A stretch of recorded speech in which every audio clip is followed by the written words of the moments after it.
Vamos abrir as nossas Bíblias no livro do profeta Malaquias, capítulo 1, a partir do verso de número 6, diz assim o texto: Ora, o filho deve honrar o pai, e o servo o seu senhor.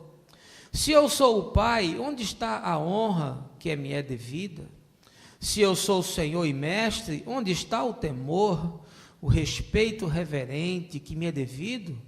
Questiona o Senhor dos Exércitos, a vós, sacerdotes. Ora, sois vós que desprezais o meu nome, trazendo comida impura ao meu altar, e ainda assim indagam: de que maneira te desonramos? Quando de fato estás declarando, mediante vossas atitudes, que a mesa do Senhor é sem importância e desprezível. Quando ofereceis em sacrifício um animal cego, isso não é errado? E quando ofereceis animais aleijados ou doentes, isso também não é errado? Ora, vai e apresenta-os ao vosso governador humano. Será que ele ficará feliz com tal presente? Ele terá satisfação em atendê-los? Questiona o Eterno Todo-Poderoso. Suplicai, pois, agora mesmo, Xanã, graça e favor de Deus, para que tenha compaixão de nós.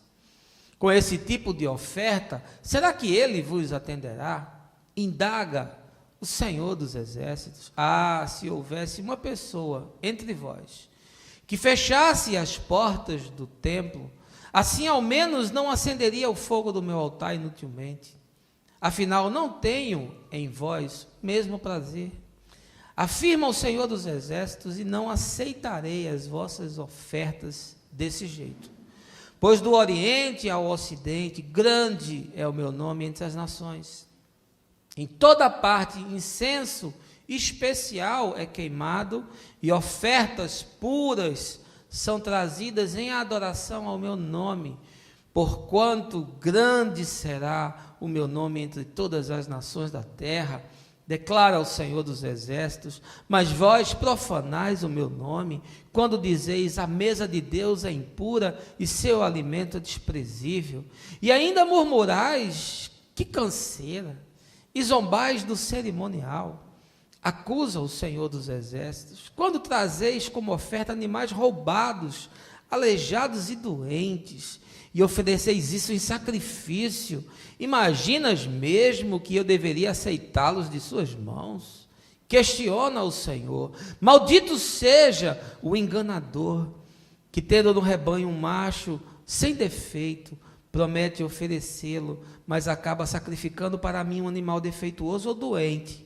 Adverte o Eterno dos Exércitos, pois eu sou o grande rei, e o meu nome deve ser temido entre todas as nações da terra. Essa é a palavra do Senhor, meus irmãos, um texto duríssimo do profeta Malaquias, que eu quero essa manhã compartilhar com você, sempre com o desejo genuíno de que ele expanda mentes e corações e saia das páginas da Escritura e ganhe concretude e materialidade na sua vida.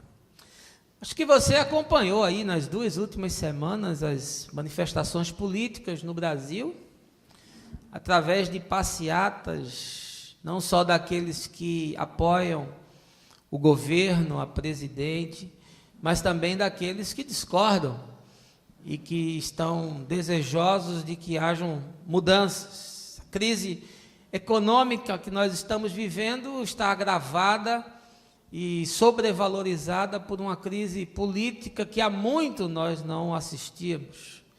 E eu já vejo com apreensão uma engenharia do impeachment se desenhando, sobretudo porque nessa semana o STF mandou avaliar as doações que foram feitas ao Partido dos Trabalhadores para a campanha da presidente Dilma, suspeitando de que há dinheiro de propina da Petrobras. Não bastasse isso, a Procuradoria-Geral da União está também fazendo avaliações sobre a contabilidade do governo, o que se convencionou chamar de pedalada fiscal, ou seja, dinheiro do caixa que foi sobrevalorizado através de manobra para que as contas do governo fossem alteradas. E olha, na crise, tudo fica ruim.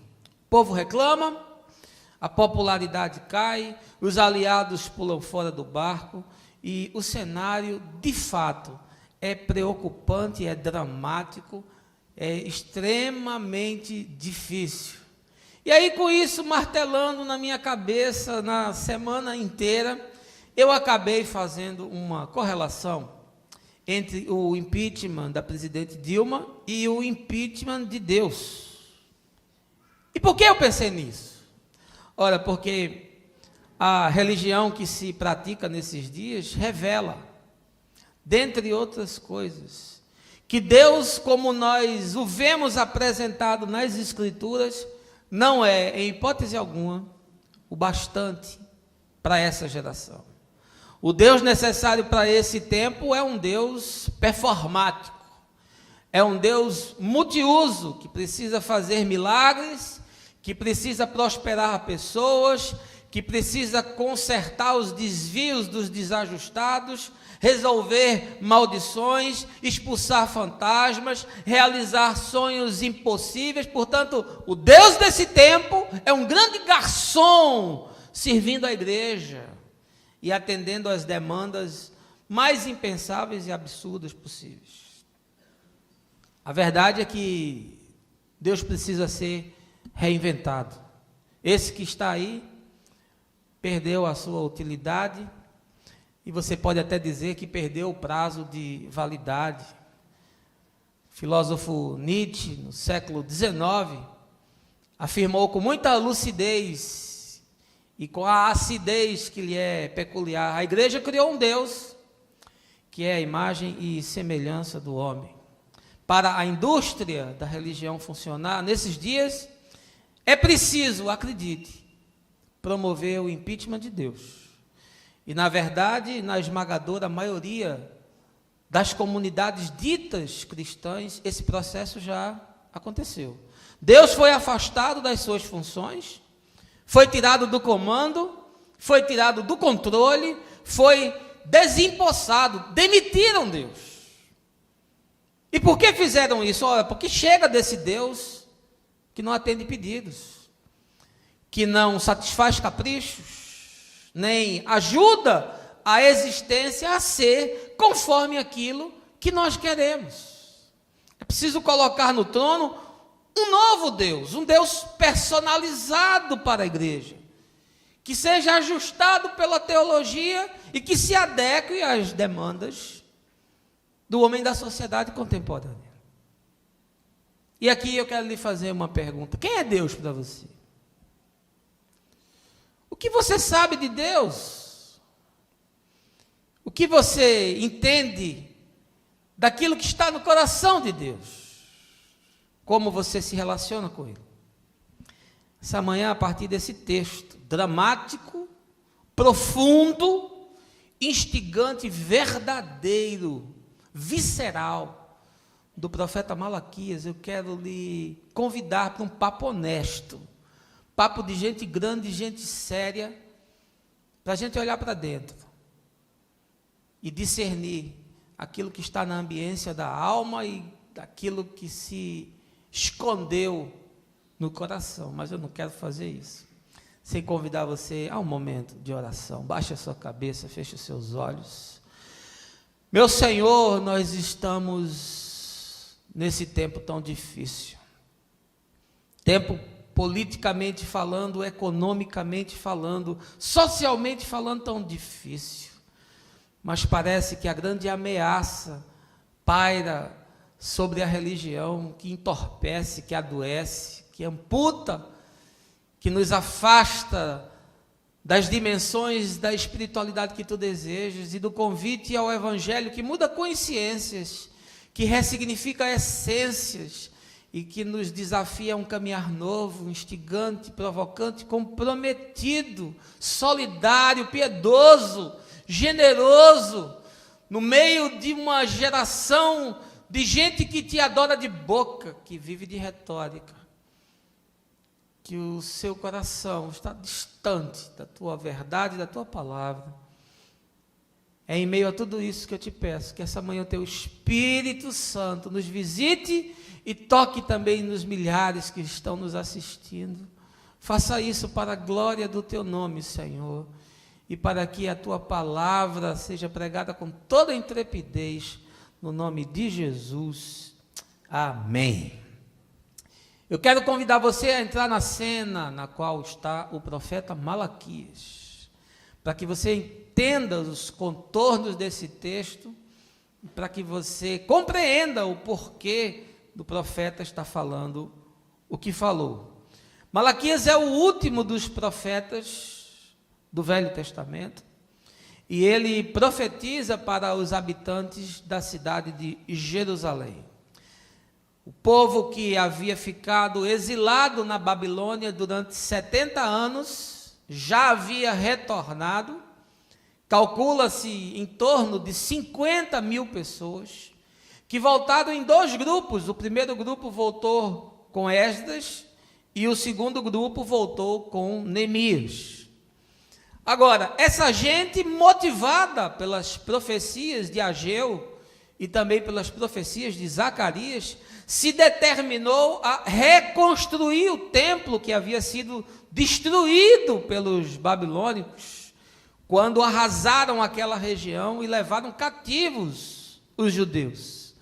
Mas essa reconstrução, tão esperada, não realizou aquilo que eles imaginavam, que era o começo de uma era messiânica, ou seja, era a restauração da paz e da prosperidade, que era algo que havia sido profetizado e prometido.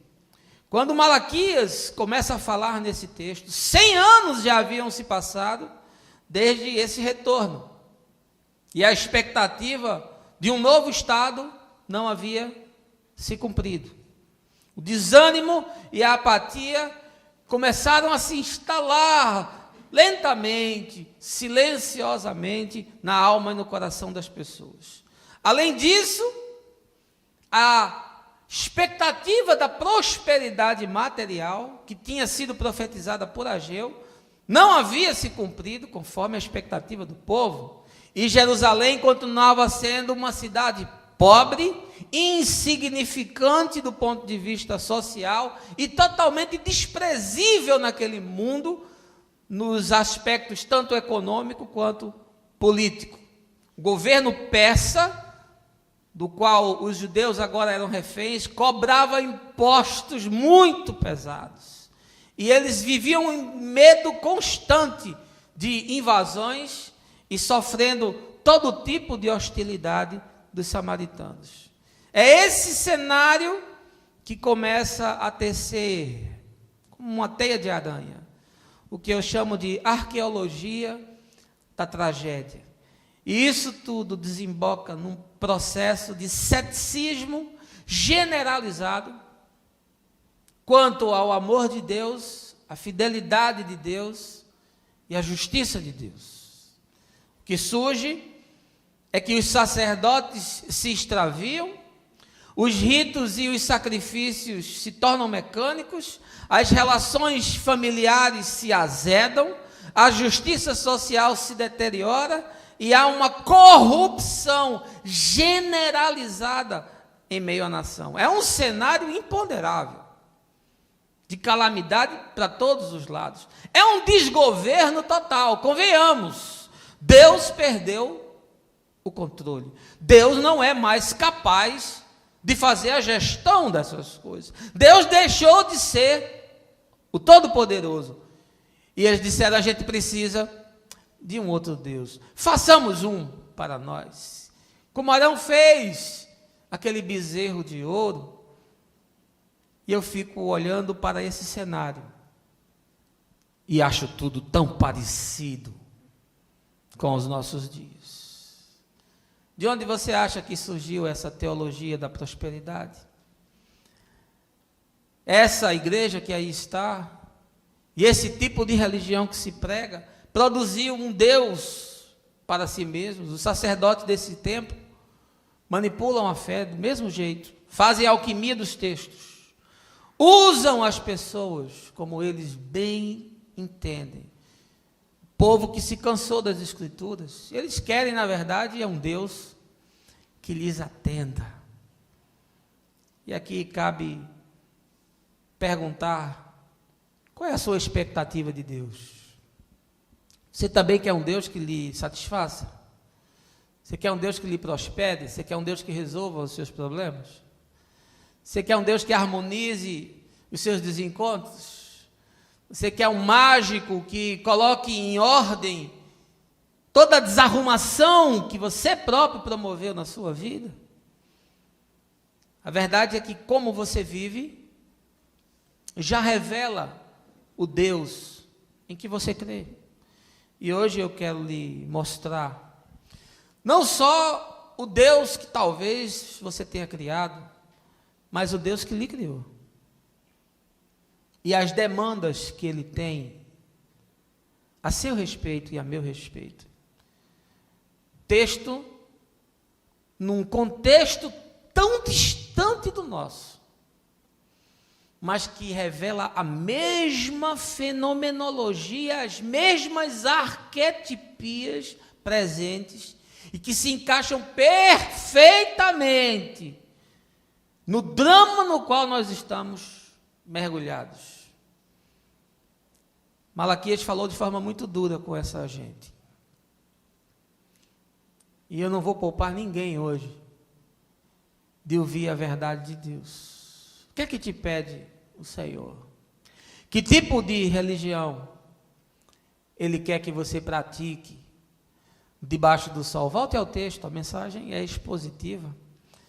Eu quero tirar dele algumas lições. E a primeira delas é que quanto mais luz você receber, mais responsabilidade você terá. Veja aí o verso de número 6. Ora, o filho deve honrar o pai, e o servo o seu senhor. Se eu sou o pai, onde está a honra que me é devida? Se eu sou o senhor e mestre, onde está o temor, o respeito reverente que me é devido? Questiona o Senhor dos Exércitos, a vós, sacerdotes. Ora, sois vós que desprezais o meu nome. Deus chamando aqueles que estão em posição de governo, aqueles que eram os ministradores dos ritos, dos cerimoniais, dos sacrifícios, aqueles que eram pastores, bispos, pseudo-apóstolos, líderes, patriarcas e afins, dizendo: vocês não me honram, vocês não me reverenciam, vocês não têm temor do meu nome. Aqui o temor não é medo, não é um Deus que nos acachapa, não é um Deus que nos esmaga, não é um Deus que nos oprime, mas o sábio do livro de Provérbios diz: o temor do Senhor é o princípio da sabedoria. Que temor é esse? É o entendimento do Senhor, é o discernimento do Senhor, é o levar Deus a sério, é ter a consciência diante de quem a gente está e diante de quem a gente vive, que nós somos um flagrante diante dos seus olhos. E Deus está chamando os sacerdotes para uma conversa, olho no olho, tete a tete, verdade sobre verdade, dizendo: vocês não me honram, vocês não me reverenciam, vocês não me adoram. Havia uma contaminação, havia uma prostituição dos sacerdotes, que agora estavam fazendo alquimia de crenças persas e buscando divindades pagãs, de tal forma que as circunstâncias e os problemas nos quais eles estavam enfiados até o pescoço fossem resolvidos. Certa vez eu estava aconselhando uma mulher que o marido havia deixado, e ela foi muito honesta comigo e disse assim: olha, eu vou na sua igreja no domingo e na terça-feira eu vou no candomblé. Eu quero que meu marido volte. não me importa se quem vai trazer ele é Deus ou o demônio. Nós queremos uma solução. Nós queremos um Deus que despache o nosso pedido. Nós vivemos num país onde a justiça é lenta e nós achamos que Deus também se tornou lento. Deus é obeso, está sentado no seu trono de forma displicente. O nosso Deus está de porra e de ressaca e Ele não ouve a nossa oração. E por isso a gente precisa fazer campanha. Por isso a gente precisa fazer corrente. Por isso a gente precisa fazer promessa. Porque o que Jesus fez não foi suficiente. E aqui é uma situação extrema, porque aqueles que deveriam ser referência, aqueles que são chamados para ser modelo, aqueles que são desafiados para se tornar uma luz que traga a luz do Senhor, estão completamente entregues à prostituição espiritual.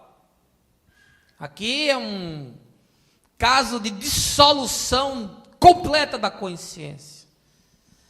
É o sujeito que se torna promíscuo do ponto de vista espiritual.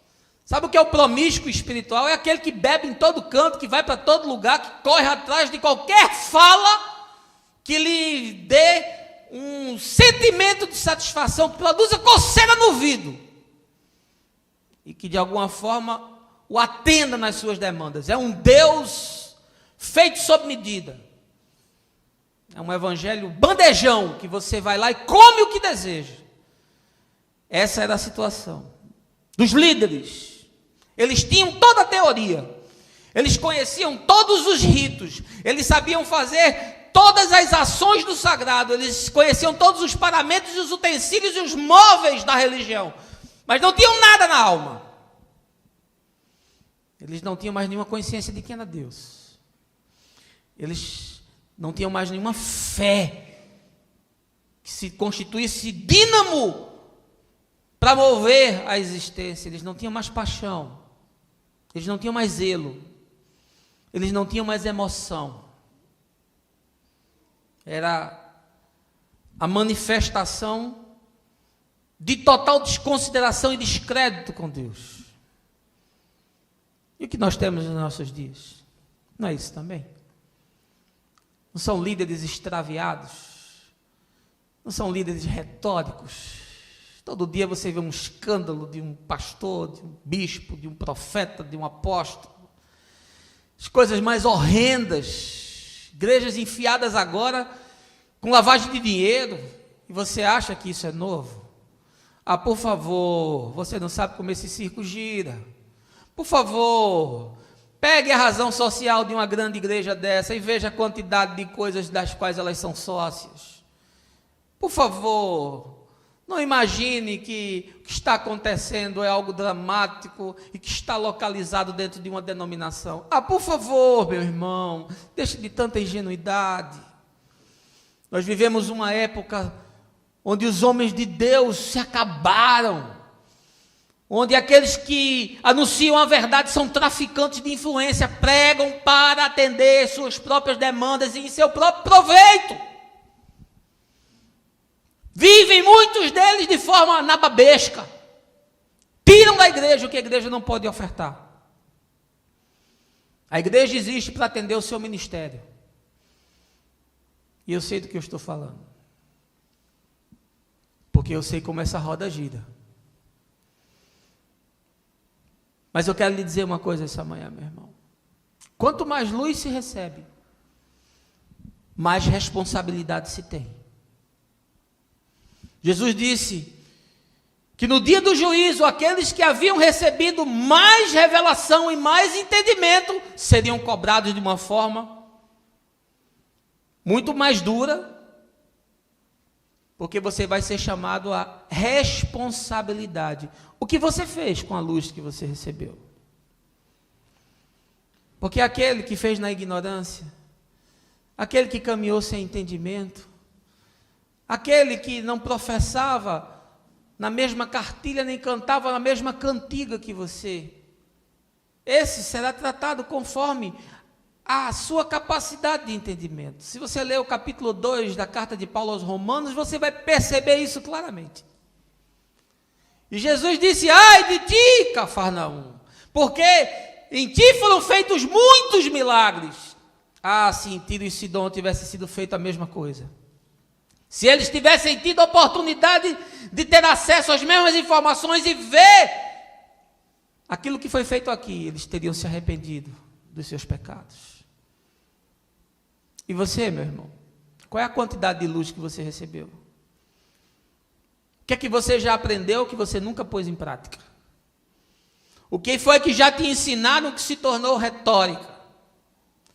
O que foi que você já discerniu e se tornou apenas um conhecimento armazenado, trancado dentro da masmorra da alma, que nunca se torna concretude na existência? Quanto mais luz você receber, mais você será cobrado.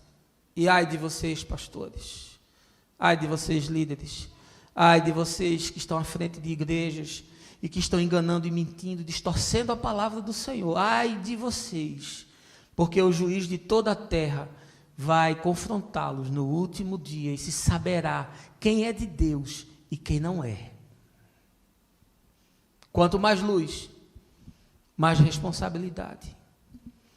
Por isso que é tão danoso a gente estar exposto às verdades de Deus e tratá-las com negligência, e tratá-las com descaso, e tratá-las com disfarçatez, e tratá-las com desdém. Olha o que Deus está falando aos sacerdotes de Jerusalém: vocês que conhecem, vocês não me honram, vocês não me adoram, vocês não me respeitam, vocês não me reverenciam, vocês não me levam a sério. É do impeachment de Deus. Eles precisavam de um outro Deus, uma outra divindade, uma outra potestade, para produzir aquilo que lhes atendesse às demandas do ventre. Eles queriam um Deus que falasse o que eles queriam ouvir, que fosse generoso e paciente com as suas infantilidades eternas, com as suas meninices e as suas criancices que nunca cessam, e nunca se chega à maturidade. Gente se escondendo atrás de vestes, de colarinho clerical, de púlpito, de microfone, de título, de quadro de conclusão do seminário, e adulterando a verdade do evangelho e da fé. Ai de vós, que recebestes luz e escondesse a luz debaixo do alqueire, para que ela não resplandecesse e os cegos pudessem enxergar a partir dela. Ai daquele que não fez da Escritura lâmpada para os pés, está caminhando para o abismo e levando outros tantos consigo. Ai desses que não levam Deus na seriedade na qual Deus precisa ser levado. Segundo lugar, meu irmão, o texto me ensina que o meu semelhante é o altar onde o meu serviço ganha significado. Veja aí o verso de número 7. Trazendo comida impura ao meu altar. E ainda assim indagam: de que maneira te desonramos? Quando de fato estás declarando, mediante vossas atitudes, que a mesa do Senhor é sem importância e desprezível. Ora, sabe o que estava acontecendo aqui? Havia no templo uma mesa chamada mesa da proposição. Era uma mesa de oferta, era uma mesa de comunhão, era uma mesa que estava apontando para o encontro e a reunião do povo de Deus. Naquela mesa, os sacerdotes colocavam um pão sem fermento, e eram 12 pães que representavam as 12 tribos de Israel. Portanto, era dentro desse cenário que o profeta estava falando.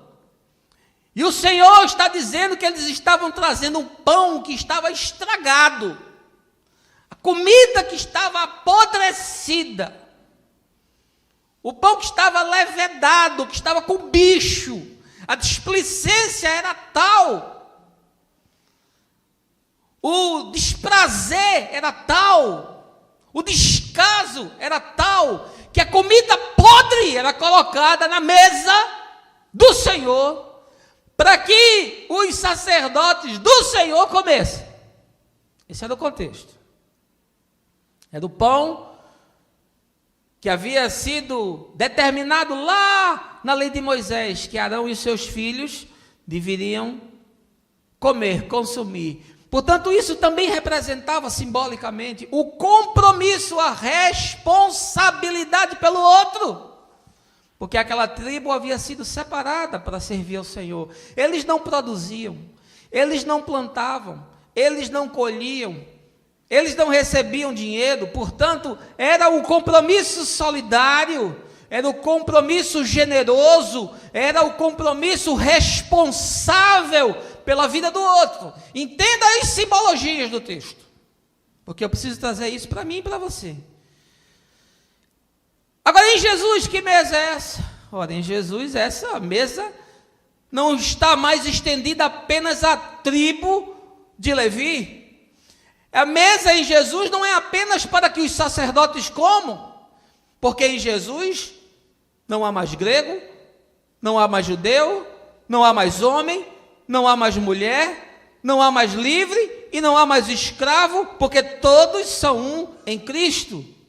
O apóstolo Pedro nos ensina que eu e você fomos feitos sacerdotes. A carta aos Hebreus nos ensina que todos nós agora ministramos no santuário, porque o nosso sumo sacerdote é Jesus. Portanto, esse pão, agora, quem nos oferece é o Senhor. Eu sou o pão que desceu do céu, diz o Evangelho. Eu sou a verdadeira comida, disse o Senhor, que mato a fome do mundo. Portanto, no Evangelho, o altar onde o pão é servido, se transforma agora na vida do meu irmão. Eu tenho responsabilidade com ele. Eu tenho responsabilidade com o meu semelhante. Assim como o povo de Israel tinha responsabilidade com os da tribo de Levi e levavam o pão para ser consumido, eu tenho responsabilidade com o outro. Ele agora é o altar. O altar não é mais a mesa dos pães.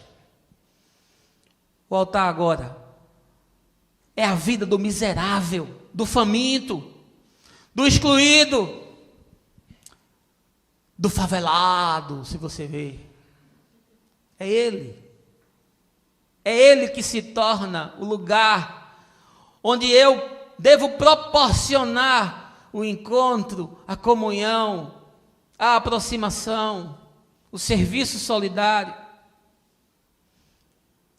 Mas nós transformamos a ceia num memorial.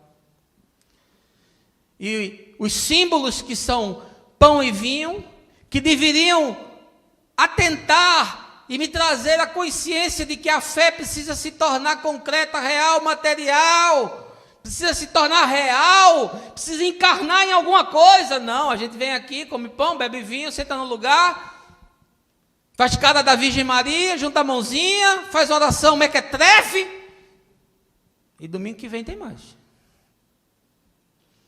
E a gente não entende que em Jesus isso tudo aponta para alguma coisa muito maior. Em Jesus, esse desafio se torna muito maior. E a queixa de Deus era que o pão que eles traziam era lixo. O pão não servia. Sabe o que é que a gente faz, meu irmão? A gente entrega para o outro o lixo da nossa casa. A comida que a gente não come. Se você for lá no seu prédio, talvez ele esteja lá na porta esperando o seu resto, a sua migalha, aquilo que você não quer, para que ele se alimente e faça a primeira refeição do dia. Vá num lixão que a cena é trágica. Bispo Hermes Fernandes, lá no Rio de Janeiro, faz um trabalho no lixão. Eu vejo a dimensão da tragédia e da calamidade.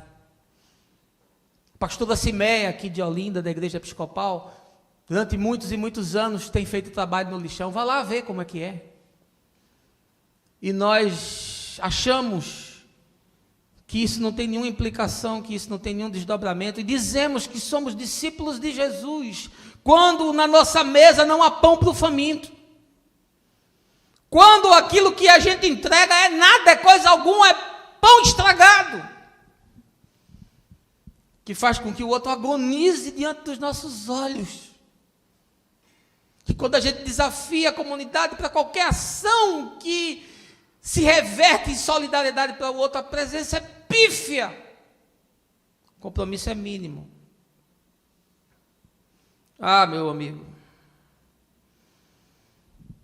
eu torno a mesa desprezível quando eu faço essa ofensa com o outro, quando o outro que está necessitado do pão que eu posso produzir, do pão da solidariedade, do pão da justiça, do pão da equidade social, do pão da distribuição menos perversa de renda.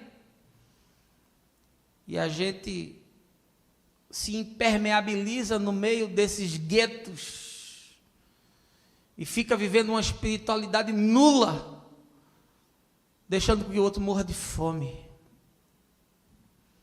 Torno a minha oferta desprezível. Depois ainda vem me falar de missão integral. Ah, por favor. Por favor. Se você precisa de muleta, precisa criar um departamento dentro da igreja para cuidar dos pobres, o evangelho já é integral. O evangelho já é integral, já tem tudo que precisa ser feito. Mas a gente precisa criar uma teologia para convencer as pessoas de que a mesa agora é o coração do meu irmão, que a mesa agora está posta ao ar livre, de que a mesa é o outro que precisa ser servido, e que a gente não pode entregar qualquer pão, a gente não pode colocar qualquer porcaria, a gente não pode se negar e se blindar contra isso. E Deus está falando com o profeta, e o profeta está exortando o povo. E essa manhã eu estou lhe exortando, meu irmão. Estou significando o texto para os nossos dias e para a nossa realidade. Porque em Jesus essa mesa é para todos. E porque em Jesus o pão é Ele próprio, que nos entregou a sua vida e que multiplicou pães para os famintos. E não foi assim que Ele ensinou? Quando olhou para os discípulos e disse: dai vós mesmos de comer a eles, eles estão famintos. Portanto, é tarefa da igreja, não é do governo, porque o governo não vai matar a fome de ninguém, nunca, nem esse, nem nenhum outro, porque eles vivem para os seus próprios interesses, qualquer que seja a bandeira. Ou você tem algum sonho, alguma utopia ainda, depois de tudo que você já viu? Quem vai matar a fome das pessoas é a igreja. Quem está matando a fome das pessoas hoje são os espíritas, são os ateus, são as ONGs do terceiro setor, são esses que estão comprometidos com a miséria, com a fome. Quem fez o maior programa social no Brasil de solidariedade foi um sociólogo chamado Betinho, que era ateu. Isso é uma vergonha para a igreja, porque nós não encabeçamos nada, o nosso negócio é subir em trio elétrico, fazer fanfarra, jogar panfleto no ar e depois recolher todo mundo e ir para casa, como se aquilo produzisse alguma coisa. Ah, por favor, meu irmão, essa é a palavra do Senhor, receba como palavra de Deus, e a sua alma viverá. Em terceiro lugar, o texto nos ensina que a única oferta que aproveita é aquela que revela o melhor do coração. Veja aí o verso de número 8. Quando ofereceis em sacrifício um animal cego, isso não é errado. E quando ofereceis animais aleijados ou doentes, isso também não é errado. Ora, vai e apresenta-os ao vosso governador humano, será que ele ficará feliz com o tal presente? Ele terá satisfação em atendê-los? Questiona o Eterno Todo-Poderoso. É a oferta que se traz diante de Deus. É o animal cego, é o animal aleijado, é o animal doente. Quando Deus dizia: separe o melhor, separe aquele animal que não tem nenhuma marca, que não tem nenhuma mancha, que não tem nenhuma deficiência, traga o melhor. Aquilo revelava a intensidade do amor, a seriedade do zelo, do compromisso com Deus. De forma concreta e expressiva, era o cuidado de procurar no meio do rebanho o melhor animal, o que tivesse mais saúde, o que tivesse mais viço, para ser trazido e ofertado ao Senhor. Deus não se importa com quantidade, mas se importa com qualidade. Jesus nos ensinou isso com a oferta da viúva. No momento em que ele está no átrio do templo, e os fariseus vinham com ofertas vultuosas, escandalosas, e depositavam quantias enormes no gasofilácio, mas daquilo que lhes sobejava, daquilo que lhes sobrava, para impressionar as pessoas, para que se dissesse: olha, você viu a oferta do fulano? Olha, foi o ciclano que mandou pintar aquela fachada. Olha, aquele equipamento foi doado pelo fulano. Olha, aquela televisão da escolinha foi o ciclano quem comprou. Que a tua mão esquerda fizer, que a direita não saiba. E Jesus viu aquela mulher na sua necessidade, na sua pobreza, naquilo que faltava. E ela levou do que não tinha mais. Aquilo talvez era a última refeição do dia. Porque era viúva, desprezada. E aí levou a moeda e colocou no gasofilácio. Mas aquele que vê todas as coisas, aquele que sonda os corações, aquele para quem nada despercebido passa, nem mesmo uma moeda jogada por uma viúva num gasofilácio, num templo, no átrio, onde existiam milhares de pessoas. Jesus viu aquela mulher e viu aquela moeda batendo no fundo daquele depósito e disse: aquela foi a maior oferta. Eles levavam o pior para Deus: animal cego, animal aleijado, animal doente. Pega aquele ali que está morrendo, leva. Não vai morrer mesmo. Pega aquele que é cego, ninguém vai ver. Pega aquele ali que é mirrado, que é aleijado, que nasceu com deficiência, leva para Deus. E o Senhor está dizendo que o pior era oferecido. Quero lhe informar, meu irmão, que a única oferta que aproveita para o Senhor é aquela que sai de dentro do coração, com paixão e alegria, com responsabilidade e zelo, com entendimento e com reverência, porque está sendo entregue ao Deus de toda a terra. Por favor, se você trouxe dinheiro aqui para mim essa manhã, pegue de volta, porque eu não vivo disso, não dependo disso, nunca tirei dinheiro de igreja. Se você trouxe dinheiro aqui hoje para o gafanhoto não atacar a sua conta, leve de volta. Porque não há nenhuma garantia de que você está impermeabilizado contra as intempéries da vida. Quem lhe ensinou isso lhe enganou. Ninguém aqui constrange ninguém, ninguém aqui amaldiçoa ninguém. Você dá quanto quer, quando quer e se quiser. E a gente faz malabarismo para pagar as contas. Porque Deus não negocia, porque Deus não está interessado no seu dinheiro. Filho meu, dá-me o teu coração, diz o salmista, não é dar-me o teu dízimo. Dízimo é coisa de criança. Dízimo é coisa de quem vive debaixo do cabresto da religião. Dízimo é instrumento de opressão e de barganha dos traficantes da religião, para tirar de você o que você não pode dar, lhe oferecendo um seguro que você se ilude achando que tem. O meu socorro, diz o salmista, vem do Senhor. Ele não deixará que os meus pés vacilem. E era trazido na presença de Deus o animal cheio de problema, de defeito, de mácula, sujo, e era oferecido. Afinal de contas eram milhares. Como é que você acha que Deus vai saber quem é de quem? Ah, mas esse é o nosso Deus. Deixa eu lhe perguntar uma coisa essa manhã, meu irmão. Como é a sua oferta ao Senhor? Você dá o quê? Você dá o dízimo da sua pizza? Você dá o dízimo das roupas que você compra? Você dá o dízimo da roda bonita que você botou no seu carro? Você dá o dízimo da boate, da festa? Do happy hour? O que é que você traz ao Senhor? É o lixo? Você traz uma oferta manca? O que é que você faz? Qual é o seu serviço? E a oferta de você mesmo? E o seu compromisso, você entrega o pior.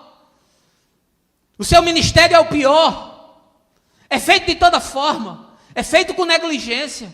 É feito sem temor. É feito sem paixão. E você acha que Deus está recebendo isso? Por favor. Pelo menos conheça o Deus a quem você se propõe servir. Volte a Malaquias e leia com mais detalhe o texto quando eu terminar de pregar. Ele está exortando, dizendo: vocês estão trazendo para mim o pior, e vocês acham que eu não estou vendo? Quando o rei Davi foi ofertar um campo a Deus, ele procurou o rei de Ornã. Esse é um dos textos mais fortes da Bíblia para mim. E ele era o rei, ele era dono de tudo. E ele procura esse homem que tem um campo, que tem uma terra. E ele diz: olha, eu quero oferecer essa terra ao Senhor. E o rei queria fazer uma média com Davi. Queria ficar sendo bem visto, bem quisto por Davi. É melhor que o rei lhe deva um favor do que você dever um favor a ele. E ele disse: de modo algum, eu vou te dar essa terra, e aí tu a oferece ao Senhor. E Davi disse: jamais. Diga quanto vale, coloque o preço justo, e eu pagarei cada centavo por ela, porque eu nunca oferecerei a Deus aquilo que nada me custou. E você oferece o que a Deus? O seu ministério, como é que ele é feito? É no improviso? É no empurrão? Eu nunca fiz uma apresentação do meu negócio de forma displicente. Eu nunca fui despreparado para dar uma palestra num congresso. Eu nunca me sentei diante de uma diretoria de uma empresa para falar idiotice, falar besteira e falar no improviso. Uma das maiores empresas desse país fechou um contrato com a minha empresa. E não é brincadeira você ser muito pequeno para atender uma empresa muito grande. O nível de exigência é muito alto. Mas eu quero lhe dizer, as pessoas que estão trabalhando nesse projeto estão comprometidas até os ossos para poder entregar, para que o cliente diga: muito bom, gostei do seu serviço, vou manter você como meu fornecedor. Nós nos esmeramos na nossa profissão. Nós tentamos fazer o melhor para impressionar o nosso chefe. Nós investimos tudo e nos capacitamos com cursos e com pós-graduações para sermos reconhecidos pelo RH de tal forma que haja uma promoção e a gente possa perceber uma renda melhor. Sim, tudo isso é justo, mas por favor, como é que você oferta a Deus? O que você oferta a Deus? Você está trazendo o quê? O cego, o manco, o coxo, o pior, aquilo que tem defeito, aquilo que não aproveitava, aquilo que não tinha serventia, aquilo que não tinha destino. Você trouxe o pior para Deus. Qual é a qualidade do seu serviço ao Senhor? Qual é o seu compromisso? O que é que você faz com a sua semana? Quanto tempo você gasta com oração, com estudo das Escrituras? Eu me vi numa situação dramática ontem. Porque eu estou há 3 anos sem sair com a minha família num sábado de noite, para fazer mensagem para vocês. Porque eu começo de 7, 8 horas da noite e vou até a madrugada. Minha mulher é testemunha disso. 2, 3 horas da manhã ainda estou preparando mensagem, porque eu levo a sério o que eu entrego a vocês. Aqui tem horas e horas e horas de estudo, de exegese, para que venha o melhor para a igreja. Na semana passada, minha mulher me chamou e falou: não é justo o que você está fazendo. Você está entregando para a sua família o pior. O resto do seu tempo. E eu fiz uma engenharia sem precedente para terminar a mensagem. E fui fazendo de pedaço durante a semana. E ontem eu, Fabiana e Gabriela, a gente foi para o cinema. Uma coisa talvez muito comum na sua vida, na sua família, mas não é na minha. E minha filha ficou tão impactada que ela disse: pai, tu vai falar sobre o cinema na mensagem? Eu disse: filha, eu vou dar um jeito. Mas isso é uma vergonha para mim. Eu não quero mais fazer desse jeito. Eu não quero entregar para minha mulher e para minha filha o pior. Mas a gente entrega para Deus o pior. A gente entrega a pior oferta. A gente entrega o pior do nosso tempo. A gente entrega o pior das nossas habilidades. A gente entrega para Deus o resto do resto do resto. E a gente levanta as mãos e diz: ah, Senhor, tudo que é meu é teu. Tudo que eu possuo eu te entrego. Animal cego, coxo, oferta que não serve para nada. Igreja de gogó, evangelho de garganta. Uma geração que não tem nenhuma paixão, nenhum zelo com Deus, que trata Deus como se fosse uma porcaria, que traz o pior, que dá o pior culto, o pior louvor, entrega sempre aquilo que não tem valor, que sobra, que não aproveita. As pessoas às vezes doam coisas para a igreja que já não tem mais nenhuma serventia. O fogão quebrou, leva para a igreja. Micro-ondas já não esquenta mais, leva para a igreja. O berço para a criança está lá cheio de polia, leva para a igreja. Animal coxo, cego, aleijado, fica fazendo conta, fica gastando com idiotice, com futilidade, com supérfluo. E a gente aqui fazendo malabarismo para levar uma pessoa no médico, para pagar um exame, de tanta necessidade que existe aqui. Até hoje não consegui fazer a escolinha com 30 crianças, os tatames estão comprados. Queria transformar esse espaço aqui para judô, para evitar que ele se torne traficante amanhã. E a gente não consegue o dinheiro para pagar os professores. R$500 por mês. A gente não consegue. Porque a gente não consegue pagar as contas. Todo mês é um sufoco, é um suplício. Que a gente liberta as pessoas. E ao invés de elas se tornarem mais generosas, elas se tornam mais avaras. Porque o Deus delas é Mamon. Elas servem ao dinheiro. Porque a gente entrega o pior. Quarto lugar, Malaquias nos ensina que toda espiritualidade se torna inútil quando é praticada na mecânica da alma. Veja aí o verso número 10. Ah, se houvesse uma pessoa entre vós que fechasse as portas do templo, assim ao menos não acenderia o fogo do meu altar inutilmente. Afinal não tenho em vós o menor prazer, afirma o Senhor dos Exércitos. E não aceitarei as vossas ofertas desse jeito. Que texto duro. E vocês ainda acham que eu sou duro. Eu não ataco nem o chinelo de Malaquias. Está dizendo, olha, não adianta essa espiritualidade que é praticada na mecânica da alma. O serviço que eles estavam fazendo era inútil. Deus não recebia. Eu não quero nem ver isso. Eu não quero nem ouvir isso. O profeta Isaías disse que Deus não suporta a iniquidade no ajuntamento solene. Eu não aguento essa falta de paixão, de zelo, de reverência, esse descaso, essa dureza, essa mecânica. O cara para levantar a mão fica assim. Aí olha do lado para ver se ninguém está vendo, para ele não ser fanático. Ah, por favor. Quando você vai se encontrar com a sua namorada, você sai correndo feito um descabelado. Ah, por favor. E aqui o profeta está dizendo, eu não aceito. Deus está falando de uma forma muito direta. Não aceito isso, esse serviço. Você acha que Deus aceita de qualquer forma? Você acha que Deus aceita de qualquer jeito?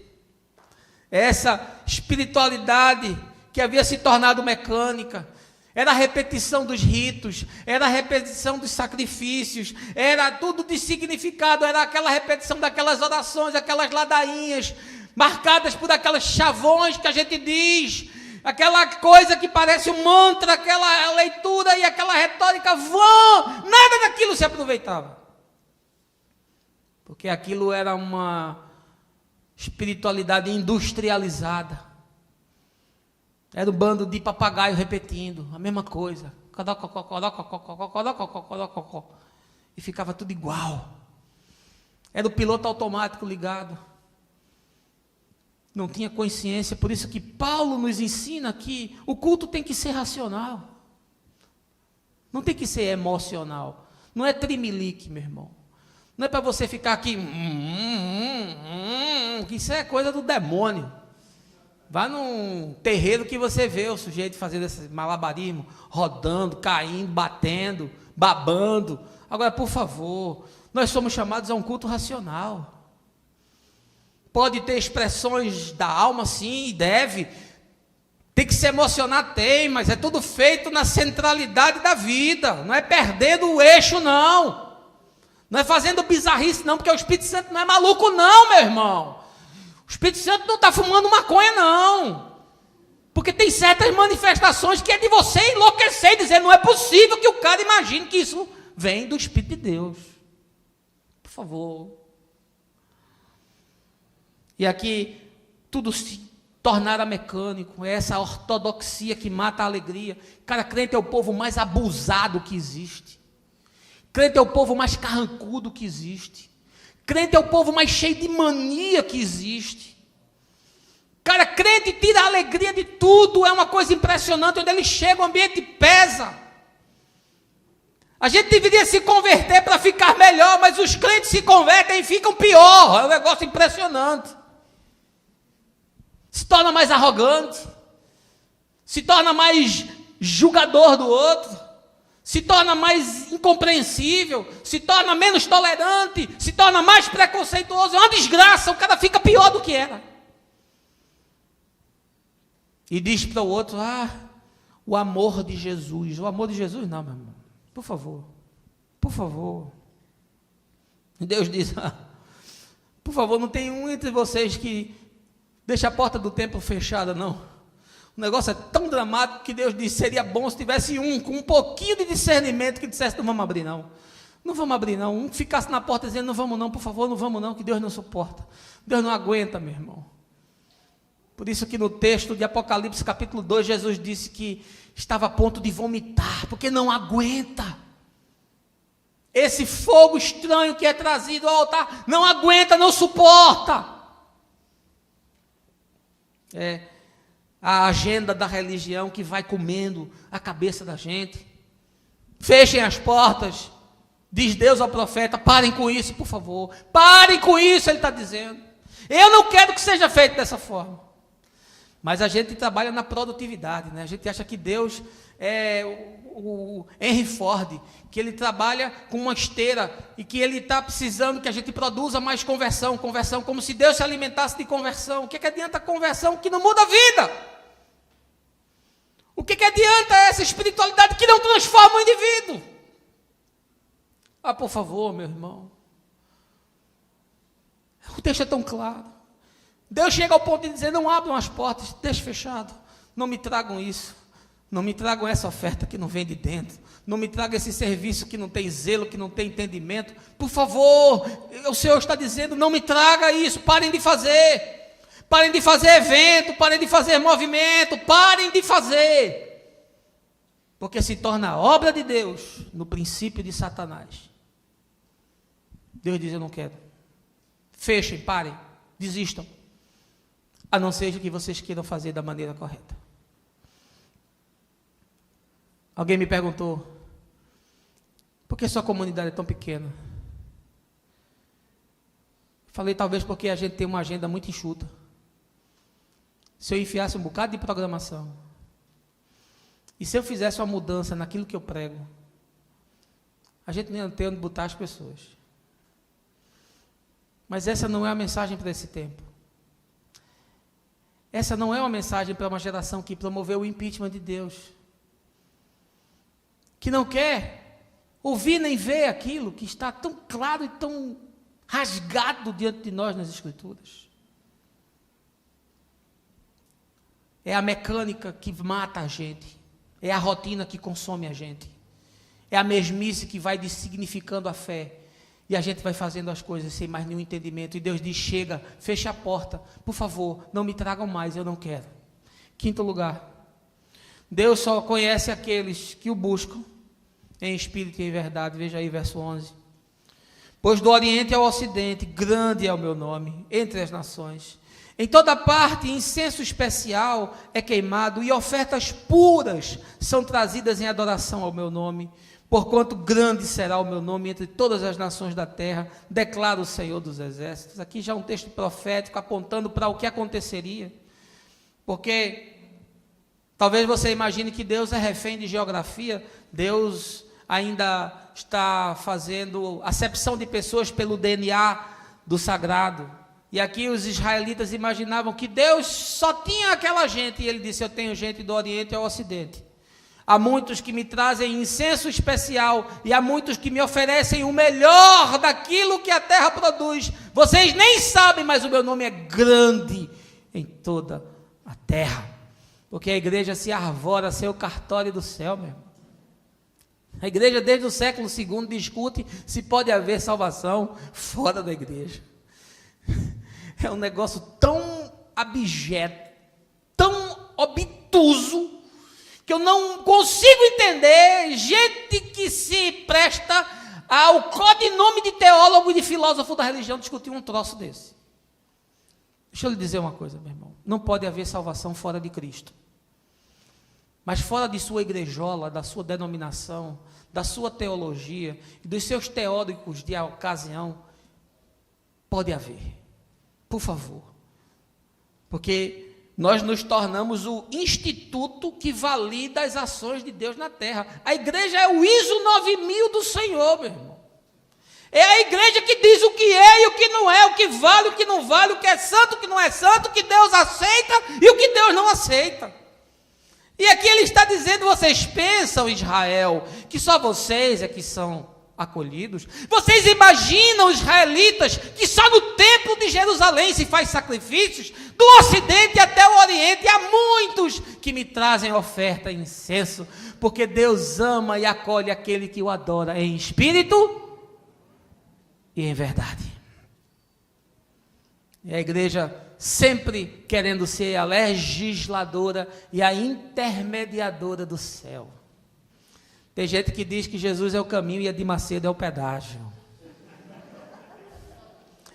É triste a igreja que se arvora ainda hoje a ter esses intermediários que fazem a ligação entre o céu e a terra, quando Jesus já escancarou a porta e disse, pode entrar, porque a intimidade do Pai é para você. Não há outro caminho que possa ser vivido em verdade e que produza vida, porque ninguém vai ao Pai a não ser por mim. Estelionatários, traficantes do sagrado, mágicos da religião. Jesus disse para a mulher samaritana, nem em Jerusalém, nem no Monte Gerizim, não é nem a religião dos hebreus e dos israelitas, não é a religião dos samaritanos, não é mais em lugar, não é mais por rito, não é mais por sacrifício, não é mais pela Torá, não é mais por absolutamente nada que não seja aqueles que amam a Deus em espírito e em verdade. Há uma igreja dentro da igreja, dentro do que se chama igreja, instituição e organização, há a igreja de Jesus. E ele sabe quem é quem. Ele sabe aqui quem é a igreja. Lá na Assembleia de Deus ele sabe quem é a igreja, na metodista, na presbiteriana, na batista, na congregacional. E até aqueles que são igreja que não estão em nenhum desses grupos, mas continuam sendo igrejas sem se relacionar com nenhuma instituição formal, mas sendo igreja nos encontros informais de 2 ou 3 que se ajuntam com boa fé e consciência, com espírito solidário e generoso para com o outro, e esses partem o pão e celebram a vida, e serão recebidos na festa do perdão, porque do Oriente ao Ocidente, todos aqueles que não estão dentro de 4 paredes, continuam oferecendo o melhor a Deus, ofertas especiais, gente que você nem sabe, você vai ter muita surpresa no céu. Muitos que você despreza, muitos que não seguem a sua ortodoxia, que não rezam na sua cartilha, que não andam conforme o seu olhar cirúrgico, fundamentalista e julgador, você vai ter muitas surpresas no céu. Gente vestida de arco-íris, e você vai dizer, esse cara entrou, essa mulher entrou, e fale baixinho, porque se você falar alto, o anjo vai chegar perto de você e vai dizer assim, e você, como é que você entrou? Você entrou por causa da graça de Deus, só, única e exclusivamente por isso. No último dia haverá grande surpresa, porque a rainha de Sabá virá julgar essa geração.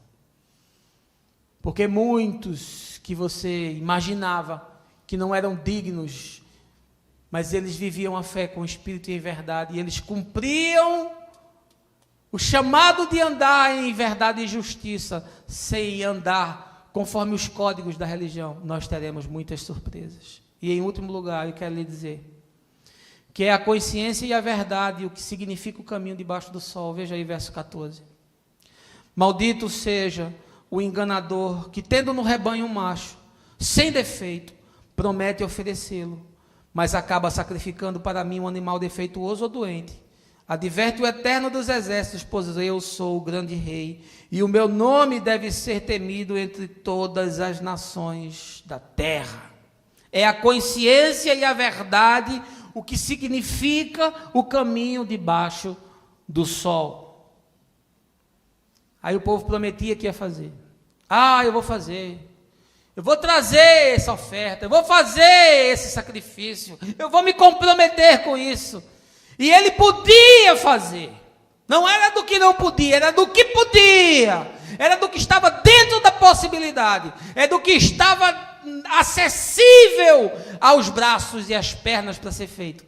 E aí ele mudava de ideia, e aí ele começava a fazer conta, ele começava a imaginar aquela viagem que tinha que ser feita, aquele carro que queria ser trocado, aquela pintura na casa, a troca daquele eletrodoméstico que já estava vencido, aquele sapato novo que a gente quer fazer, aquela pintura no cabelo, aquela cirurgia plástica, e eram tantas coisas que aquilo que poderia ser feito foi sendo colocado em segundo plano, foi sendo deixado de lado, porque só o que significa o caminho é caminhar em verdade. E aí você ofereceu e se comprometeu, e fez uma fanfarra, e fez uma média, e fez uma bravata para impressionar os outros.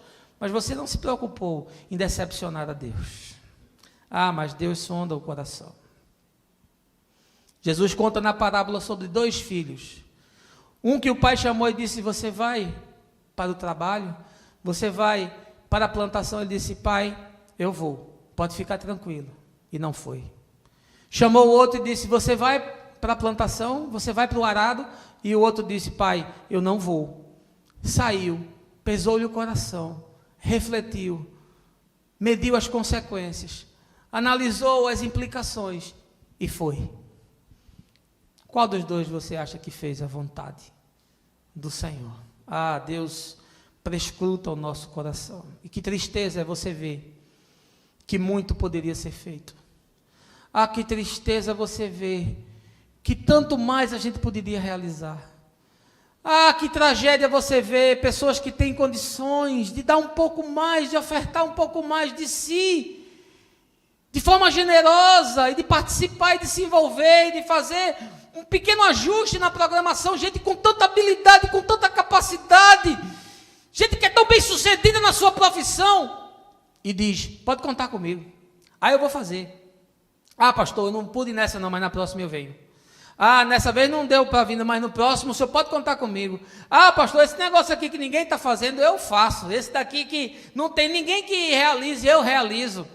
Eu sou capaz de até fazer de uma forma melhor do que está sendo feita. Eles prometem, mas eles nunca cumprem. Porque não caminham em consciência e em verdade. É só uma bravata. É só para impressionar. Mas aquilo nunca se concretiza. E Deus está dizendo para o profeta, aquele que poderia trazer a oferta, aquele que poderia fazer do melhor, mas fica rotando algo que nunca vai se concretizar, fica prometendo aquilo que ele nunca faz. Ah, são esses que se tornaram já gangrenados de coração, e a palavra já não surte mais efeito. Ah, que tristeza você ver que você prega, ensina, fala, entra ano, sai ano, e a pessoa continua do mesmo jeito. E nunca acontece nada que produza uma mudança significativa e que tire o sujeito dessa letargia de alma e que faça com que ele saia dessa inércia, que ele ressuscite dos mortos e comece a praticar alguma coisa. Mas entra ano, sai ano, e a pessoa continua do mesmo jeito. Pode ajudar, mas não se solidariza com nada. É o crente que passa sempre ao largo, vendo aquilo que precisa ser feito, e diz, não é comigo, o meu turno já acabou.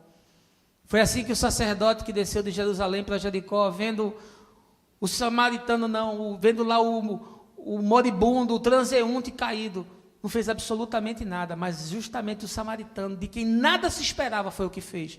Sabe quem faz essa comunidade funcionar? Você pensa que são os mais capacitados? São os que têm os melhores empregos? São os que recebem um salário melhor, têm uma renda melhor? Não. Quem faz isso aqui funcionar são as pessoas mais simples, as que menos têm, as que menos podem, as que menos têm tempo. São esses que se comprometem e fazem funcionar. Sabe quem faz a oração do bairro funcionar? São aqueles de quem menos se espera. São os mais comprometidos. E sempre é assim.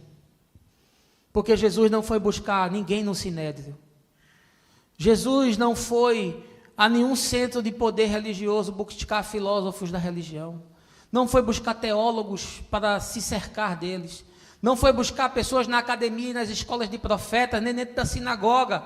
Ele não foi chamar rabinos, nem doutores da lei para se cercar deles. Jesus chamou aqueles que ninguém esperava que fizessem nada. Pescadores, o mundo daquela gente era do tamanho do mar da Galileia, eles não sabiam de nada. Mas foram esses que levaram a vida às últimas consequências. E eles não se importaram de morrer, contanto que a mensagem da salvação fosse anunciada. Sempre Deus fará coisas extraordinárias com pessoas que você não acredita. Sempre vai ser assim, para que a glória seja dele, não seja minha e não seja sua. Porque o caminho é feito em verdade e em consciência debaixo do sol. Não adianta fazer bravata, não adianta você vestir um personagem. Porque a sua falsificação e o seu estelionato pode me enganar. Pode enganar o seu amigo, o seu irmão, o seu colega de trabalho, mas não vai enganar Jesus. Ele sabe quem você é. Ele sabe como você age, ele sabe como você pensa. Ele sabe das impressões que você dá nos outros. Ele conhece a sua brabeza. Ele conhece o seu discurso fuleiro, fajuto. Deus sabe quem nós somos. E a gente nunca se sensibiliza. Porque a gente está com o coração preso. Ah, diz o Senhor, esse que podia fazer, esse que podia promover, esse que podia se comprometer, esse que podia se envolver, mas nunca faz, nunca pode, nunca quer. Esse certamente, no último dia, vai estar diante dele. Eu não sei qual será o critério, eu não sei como ele vai julgar, mas o próprio profeta Malaquias, no capítulo 3 desse livro, verso de número 18, diz que no último dia você verá a diferença entre o justo e o injusto. Você verá a diferença entre o que serve a Deus e o que não serve. Portanto, meu irmão, se você se veste de plumas, se você é uma figueira com folha e sem fruto, saiba, hoje você pode enganar, mas esse engano não vai permanecer para sempre. Essa é uma palavra de exortação. Eu sei que é uma mensagem dura, eu sei que é uma mensagem pesada, é mensagem para homem e mulher de Deus, para gente séria, para gente grande, que não quer ficar sendo afagado, que não quer ficar sendo enganado, que não quer ficar com a mente cauterizada e com o coração gangrenado para não se sensibilizar mais com nada. Essa palavra é para sacudir você na cadeira, sim, é. Eu quero concluir dizendo que eu não sei qual vai ser o destino de Dilma. Eu vejo que o cenário é muito complicado. E eu, há um tempo atrás, estava imaginando como empresário que o impeachment seria muito ruim para o país. Porque a credibilidade do Brasil está a níveis sofríveis. Se as agências de risco rebaixarem mais ainda, a gente vai se tornar um país de especulação. A indústria vai sofrer muito com isso. Não há socorro do caixa do governo que suporte o que virá. As notícias são as piores possíveis. Não há uma semana em que você consiga ter alguma notícia boa. É só juro que sobe, é só dólar que sobe, é só desemprego que sobe, é só o comércio que para, é só a indústria que cai. O cenário é muito complexo. Eu não sei o que vai acontecer. E também eu não sei se as ações que estão sendo demandadas para o impeachment, elas vão surtir efeito. O que eu sei é que sempre a oposição faz o pior. Seja ela o PT, o PSDB, o PMDB, o PDT, o PPS, no fundo, para mim, é tudo gato que come na mesma panela. Não tem diferença nenhuma. Nós somos uma geração sem heróis. Nós somos uma geração sem políticos honestos. As poucas e raríssimas exceções são homens já velhos e cansados, alguns dos quais sequer foram reeleitos, porque provavelmente não toparam fazer certas negociadas e entrar em certos conchavos. Eu não sei o que vai acontecer, mas eu vejo que o impeachment está cada vez ganhando mais concretude e talvez seja a pior saída. Eu não votei no PT, eu não voto em pessoas nem em partidos, eu voto em programas. Já há muitos anos, desde que o muro de Berlim caiu e as utopias caíram junto com ele. Mas eu me preocupo com o destino da nação. E eu sei que o que está acontecendo hoje na igreja, o Deus que a igreja escolheu cultuar e reverenciar, é um Deus completamente diferente do Deus das Escrituras. Porque a igreja promoveu o impeachment de Deus e criou um Deus à sua imagem e semelhança para lhe atender os caprichos. Um Deus que faça aquilo que o seu povo quer, e não um povo que faça aquilo que o seu Deus deseja. Eu não sei o que vai acontecer. A história da igreja é sempre muito parecida com a história de Israel, marcada por tempos de apogeu e por tempos de decadência. Nós vivemos dias de decadência. Nós vivemos um tempo, meus irmãos, de profundas trevas. Os homens de Deus e os profetas de Deus são raríssimos nesse tempo, e a palavra de Deus é escassa. Crescem nos púlpitos esses vendilhões, esses que arrastam multidões e enganam o povo, expoliam as pessoas e ensinam aquilo que é morte. Eles colocam veneno na comida e no pão que eles comem. E essa é uma geração perdida. Eu peço ao Senhor que esses poucos que ainda anunciam a verdade, que têm coragem de ir para o púlpito e pegar o texto e dizer o que as pessoas precisam ouvir, não o que elas querem ouvir. Que Deus ainda preserve, porque alguns já estão muito próximos de morrer. Alguns nos próximos dias ou anos o Senhor os chamará e nós ficaremos sem luz sobre a terra. Mas a palavra do Senhor continuará sendo pregada. E o bom dessa história é que no final de tudo, eu já sei quem ganhou o campeonato. O bom dessa história é que a igreja do Senhor, não essa que está aí, mas a igreja do Senhor, se encontrará com Ele, sem mancha, sem mácula e sem ruga. E no último dia nós nos assentaremos na mesa. E vamos celebrar a festa do perdão, porque nós conheceremos como nós somos conhecidos. Naquele dia Ele vai enxugar toda lágrima e vai fazer cessar toda dor. Naquele dia nós estaremos para sempre com Ele. E esse é o meu desejo e essa é a minha esperança. E que o Senhor lhe abençoe. E que você tenha um bom domingo, que você tenha um tempo com a sua família. Que você possa refletir nessas duras palavras, mas verdadeiras. Que o Senhor te proporcione uma boa semana e que Ele produza toda a paz e todo o bem no seu coração. No nome de Jesus. Amém.